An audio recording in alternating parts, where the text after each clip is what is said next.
The room went silent the moment the badge stopped working. He swiped it again, slower this time. A red light blinked back at him, cold, final. Behind the glass doors, people pretended not to look. Keyboards kept tapping.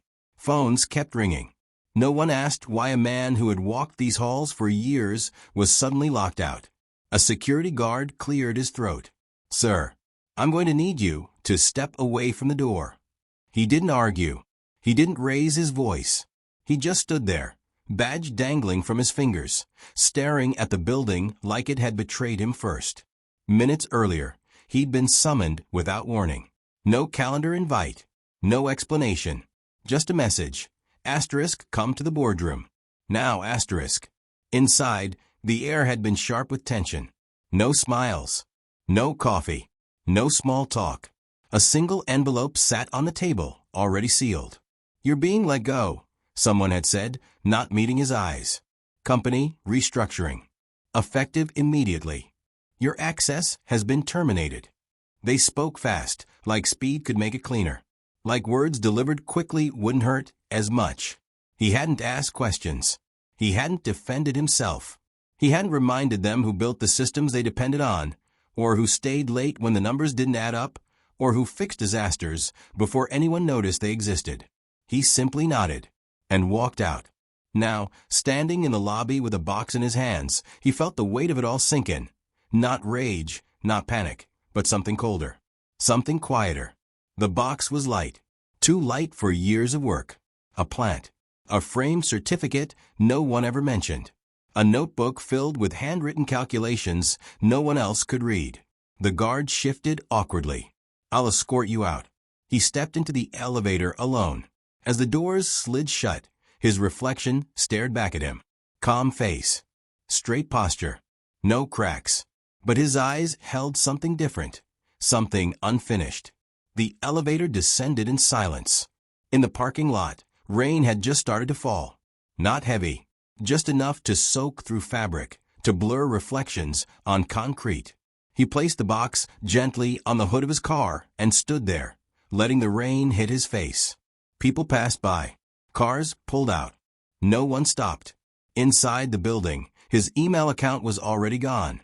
His name erased from directories. His role reassigned before the elevator even reached the ground floor. To them, it was over. His phone buzzed. Not a message from work. Not a sympathetic text. Something else.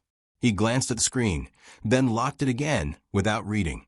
His jaw tightened, not in anger, but in restraint. Across the street, the company logo glowed against the gray sky. Massive. Confident. Untouchable. He had helped design that confidence. He picked up the box, opened the car door, and placed it on the passenger seat. Before getting in, he took one last look at the building. For a moment, his hand hovered over the door handle, as if he might turn back, as if he might run inside and demand answers. He didn't. Instead, he got in and drove away. Traffic crawled. Rain streaked across the windshield. The city moved like nothing had changed. At a red light, his phone buzzed again. This time he answered. He didn't speak first. "Yes," he said finally. A pause. "No. Tonight." Another pause, longer this time. "I understand." He ended the call and exhaled slowly. The light turned green. He drove past the building's reflection in glass towers, past billboards promising success, past offices where people believed tomorrow was guaranteed. By the time he reached his apartment, the rain had stopped. Inside, the place was sparse, clean, intentional. No clutter, no photos, nothing sentimental. He placed the box on the table and didn't open it. Instead, he sat down in front of his laptop. The screen lit up. Numbers appeared. Documents, contracts, accounts, lines of ownership buried so deep no one ever bothered to read them twice. He typed with precision. No hesitation. No wasted movement. Somewhere across the city, executives were still congratulating themselves, laughing, ordering drinks, celebrating a clean cut. They believed they had removed a problem. They had no idea what they had just unlocked. His phone buzzed one last time. A single notification appeared. Transaction pending. He stared at the screen, eyes steady, expression unreadable. And for the first time since the badge failed, he allowed himself the smallest, quietest breath. Because by morning, the company that fired him would wake up owned by someone they never saw coming. But one question remained. Did they realize it yet? The call hadn't shaken him. It had confirmed something. He drove without music, without urgency, eyes fixed ahead as the city slid past. Traffic lights, wet asphalt, reflections bending in the glass of storefronts. Everything moved as usual, except him. At a stoplight, he glanced at the empty passenger seat where the box sat earlier. He had left it behind. That mattered. In the apartment, the laptop glowed brighter now, the room dark around it. Sleeves rolled up, tie loosened but not removed. His posture hadn't changed since the boardroom. Straight, contained, deliberate. He opened a folder he hadn't touched in years. Inside were documents most people never read past the first page. Amendments. Contingencies. Side agreements attached to side agreements. All legal. All signed. All forgotten. He scrolled slowly, stopping at a clause highlighted long ago. Not by accident. His phone buzzed again. This time, he didn't answer immediately. Across town, the company was still alive and loud. Glasses clinked. Music played softly in a private dining room, reserved under the company account. The people who had fired him were relaxed now. The hard part was over. The problem had been removed. They were already talking about his replacement. He was good, one of them said, swirling a drink. Too careful, another replied. Too quiet. Someone laughed. He won't be missed. Back in the apartment, the laptop chimed. A message appeared. Short. Direct. Funds confirmed. He leaned back slightly, not smiling, not celebrating. Just acknowledging reality, catching up. For the first time that night, he stood and walked to the window. From the 10th floor, the city looked small, organized, predictable. That was the illusion. He had learned long ago that systems didn't break loudly. They broke quietly, through details no one thought to question. He returned to the desk and opened a second folder. This one was newer. Inside were recent numbers. Declining margins disguised as growth. Liabilities pushed just far enough into the future to avoid attention. Risk hidden under optimistic language. He hadn't created these problems. He had warned about them. They hadn't listened. Because listening would have meant admitting they needed him. His phone rang. A different number. He answered this one. Say it, he said. The voice on the other end hesitated. They think you're gone. I am, he replied. Another pause. Are you sure about this? He looked at the screen again. At the documents. At the signatures that still held power. They made sure, he said, and ended the call. In the private dining room, a phone buzzed on the table. No one noticed. Another buzz followed. Still nothing. Someone raised a glass. To fresh starts. Across the city, a different kind of meeting was beginning. Screens flickered on. Names appeared. Not faces, just identifiers. People who didn't need introductions. People who didn't waste time. He sat down as the last one joined. Proceed, someone said. He didn't rush. By morning, he said, control shifts. Silence followed. Not doubt. Calculation. And the board, another voice asked.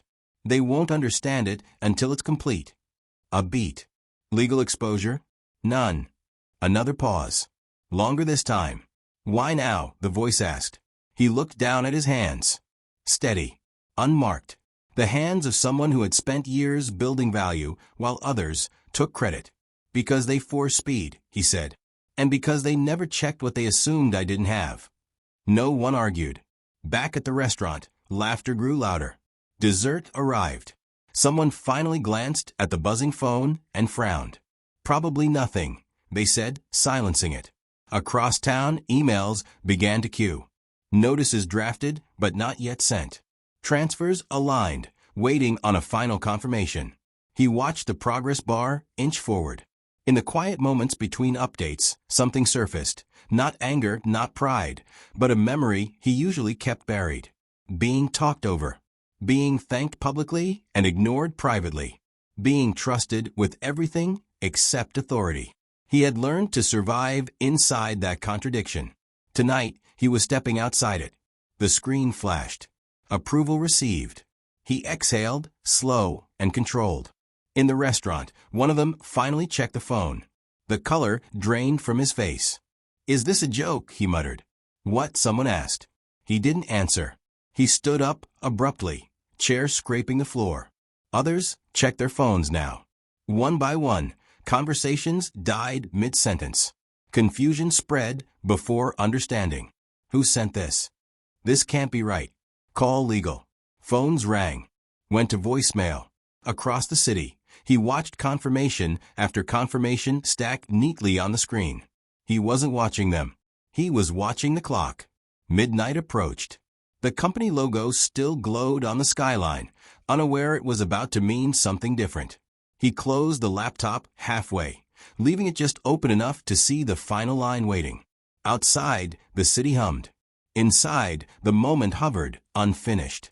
And just before midnight struck, his phone vibrated once more. A single message appeared. "They're starting to ask questions."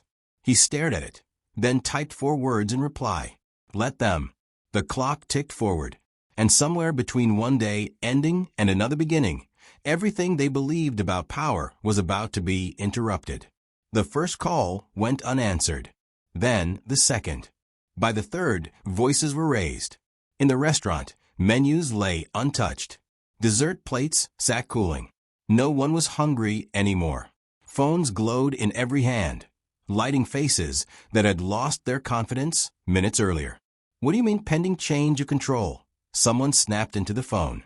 Silence answered back. A man stood, pacing now. Jacket off. Tie loosened.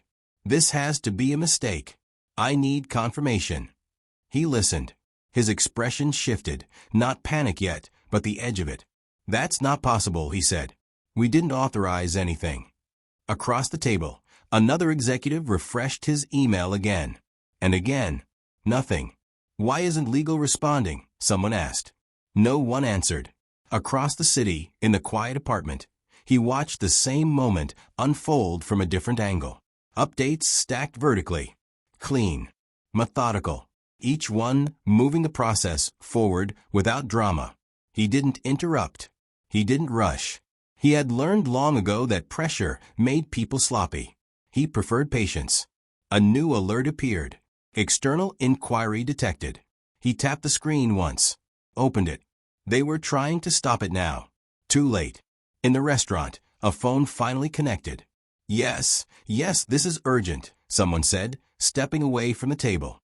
"I don't care what time it is. Wake him up." The others leaned in, listening to one side of the conversation. "What do you mean he signed off earlier?" A pause. "He wouldn't have done that without telling us." The man's voice dropped. "You're sure?" He ended the call slowly and looked back at the table. No one spoke. "Well," someone demanded. "He says the authorization is valid," the man said. "And time-stamped." "Time-stamped when?" The man checked his phone again. His throat moved as he swallowed. "Before we fired him." Silence cracked open the table like glass under pressure. "That doesn't make sense," someone said. "He didn't have that authority. He didn't need it," another voice said quietly. "Not directly." Eyes turned. "What do you mean not directly?" No one answered, because no one wanted to say it out loud yet. Across town, he opened another window. This one showed a live feed of confirmations, institutions doing exactly what institutions always did when presented with airtight paperwork. They didn't hesitate. They processed. Another call came in. He answered without greeting. "They're scrambling," the voice said. "Trying to trace it." "They won't," he replied. A beat. "They think you planned this for months." He didn't correct them. "They're asking why now." He closed the window and leaned back. "Because they created urgency," he said. "And urgency removes safeguards." The call ended. In the restaurant, panic finally arrived. "Call the chair." "I already did." "Call him again." "He's not answering." A woman stood abruptly. "We need to leave. Now." "Leave to where?" someone snapped. "To the office." To somewhere we can think.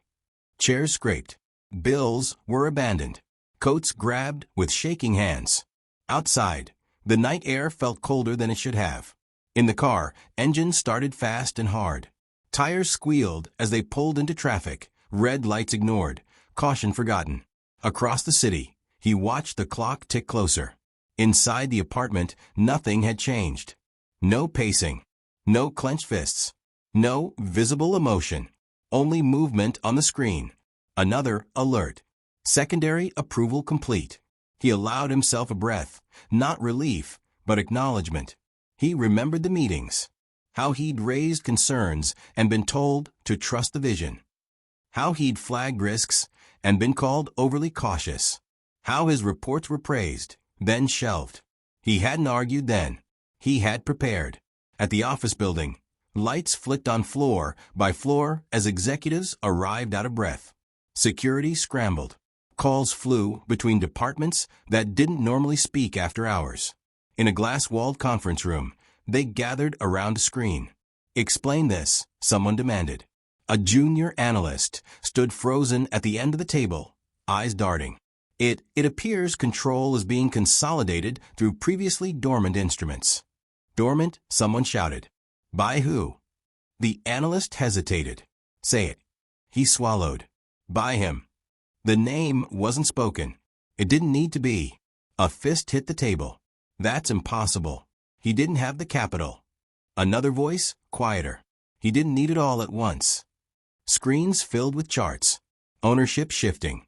Percentages recalculating in real time. "What about the poison pill?" someone asked. The analyst shook his head slowly. "Neutralized."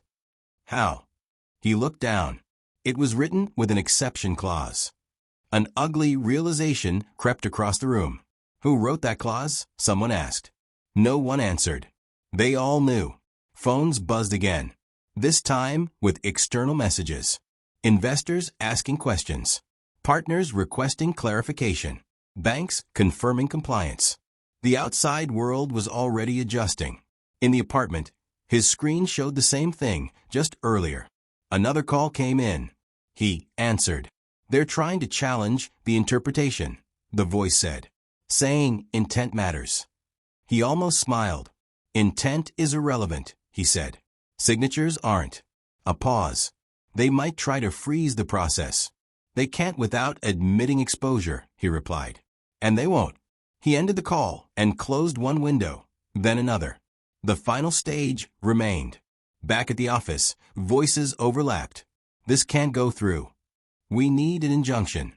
Who do we even sue?" Someone finally asked the question no one wanted to hear. "Where is he?" Silence. At that exact moment, an email landed in every executive inbox. Short, formal, unemotional. Notice of ownership transition pending final settlement. No sender name. Just a system address. A woman sank into her chair. "This is real." Another man whispered, "We fired him today." The words hung there, heavy and undeniable. In the apartment, the laptop chimed softly. Final settlement queued. He stared at it. This was the moment where stories usually slowed, where speeches were made, where satisfaction swelled. None of that happened. Instead, doubt flickered, not about the plan, but about the cost. He thought of the nights he'd stayed late fixing problems no one knew existed. The weekends lost. The trust given without authority returned. He hadn't wanted this. He had wanted balance.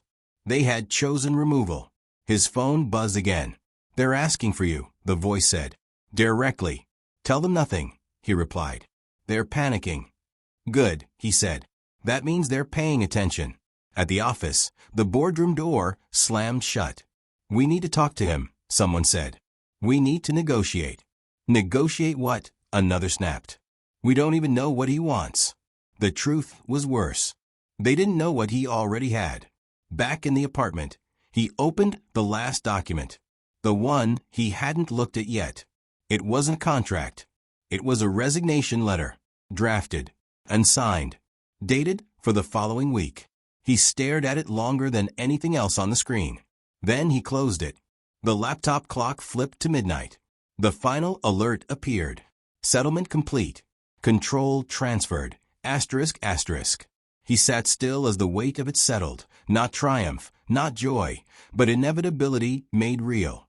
Across the city, screens updated. Ownership charts finalized.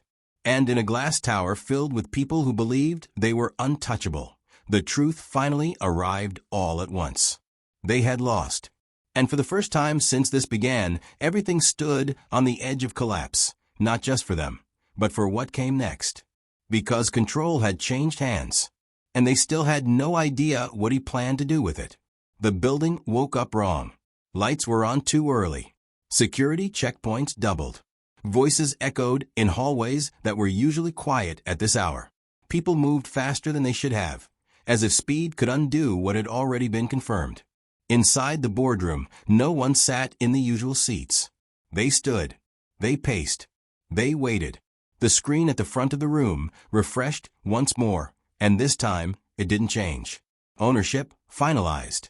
Control transferred. A man near the window spoke first, his voice brittle. "We need to know how." No one answered. "How did someone we fired yesterday end up here?" he pressed. "Not hypotheticals. Not theories. I want facts." A folder slid across the table. Not digital. Physical. That alone felt insulting. One of them opened it. Inside were documents they had all seen before years ago. At least, they thought they had. Familiar headers. Familiar formatting. The kind of paperwork approved with bored nods at the end of long meetings. Buried under urgency. Buried under confidence. "Read the dates," someone said quietly. They did. The signatures were theirs. The clauses had been there the entire time. Contingencies triggered by removal without cause. Authority rerouted under forced termination. Ownership options activated by unilateral dismissal. Safeguards designed for one scenario. This one. A woman dropped into a chair. This was never meant to be used. It wasn't, another said, staring at the page. It was meant to exist. The realization settled slowly, painfully. He hadn't exploited a loophole. He had built a failsafe. Years earlier, long before the tension, before the sidelining, before the polite dismissals, he had been tasked with preparing the company for instability, for hostile moves, for worst-case scenarios. They had praised his thoroughness. They had never asked what he protected against. Across town in the apartment, he watched the same realization arrive through delayed reports and fractured calls. This was the part they always missed. He had never been chasing power. He had been managing risk, including the risk of being erased. Another call came in. "They figured it out," the voice said. "They're calling it a trap." He considered the word. "It was disclosed," he replied. "They approved it. They're asking why you never mentioned it." "I did," he said. "Once." Silence on the line. They laughed. The voice finally said. At the office, anger replaced confusion. "So he planned this?" someone snapped. "He waited?" "No," another said, voice low. "He prepared." A man slammed his hand on the table. He turned his termination into a takeover. He turned their decision into leverage. Someone corrected. That difference mattered. The room fell quiet again as the final piece slid into place. It wasn't the money.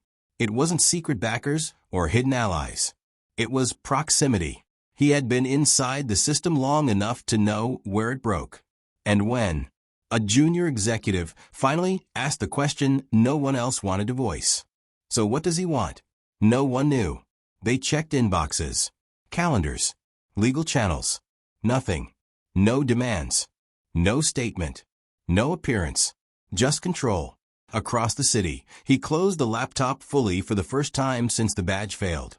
The apartment felt different now. Not larger. Not safer. He stood and walked to the mirror. Same face. Same posture. The only thing that had changed was what the world would now project onto him.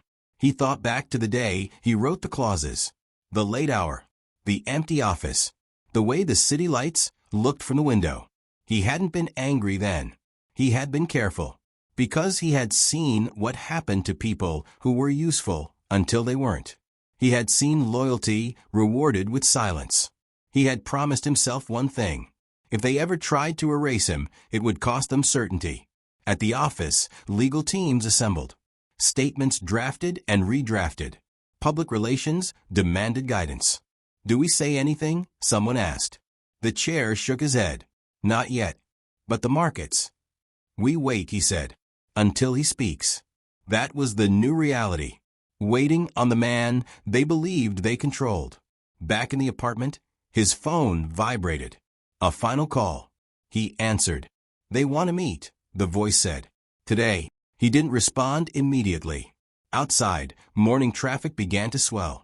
The city resumed its routines, unaware that one of its largest institutions now answered to someone it had discarded. "Where?" he asked.